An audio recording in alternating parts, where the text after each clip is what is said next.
All right, X-Men from 2000. Went and saw this way back in the year 2000 at the movie theater. And at the time, I think the complaints from the people I went with that were real comic book fanboys, right, were they're not wearing their costumes from the comics. And they complained about little things like, why doesn't Sabretooth know who Wolverine is?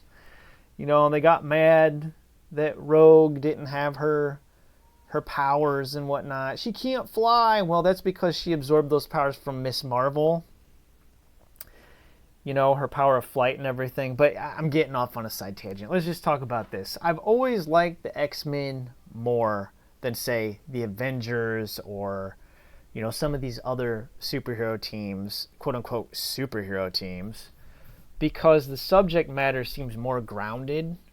So, for instance, what I mean is, if you look at your standard MCU film that's coming out, they're always after a MacGuffin, whether it be a Tesseract or an Infinity Stone or an Infinity Gauntlet or insert whatever. You have kind of a one-dimensional villain that's just like, I want to be all-powerful and rule the world. That's kind of lame. That's not what Magneto, played by Ian McKellen, that's not his character motivation. And the debate is he really a villain? He's an antagonist, but he's very sympathetic. When the movie opens up, you have the character of Eric Leshner, right? Magneto is in a concentration camp in Poland in 1944, and you're like, this is heavy stuff for a comic book film. You automatically know this isn't going to be like some super cheeseball thing, that there's actually real subject matter here. And we have a debate between Senator Kelly, okay, and Jean Grey, played by Famke Janssen. They're debating the Mutant Registration Act, because if you think about a world in which there were people that were mutants that had powers, your average Joe citizen like myself would probably be very afraid.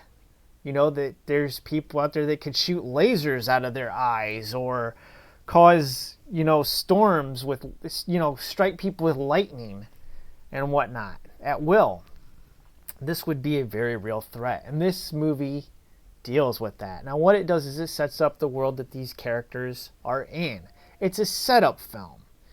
And so it's not really deep. It has a very simple plot. Our POV characters for the film that introduce us or take us into this world are played by Hugh Jackman, his character Wolverine, and Anna Paquin, who plays Rogue.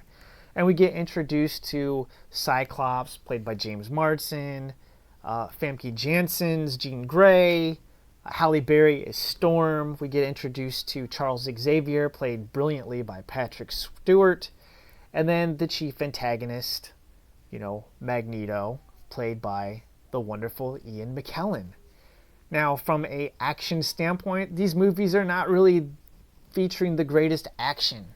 But from a human drama standpoint, I think that the subject material is still relevant even now. You can watch this movie today, and to think this is a pre-9/11 film, the topics and subject matter that they're dealing with about right to privacy, about being discriminated against because of whatever it is. The X-Men are a stand-in for any oppressed group. Anyways, 3 out of 5, and I'll talk about X2 next time. God bless. Thanks for watching. Have a wonderful day.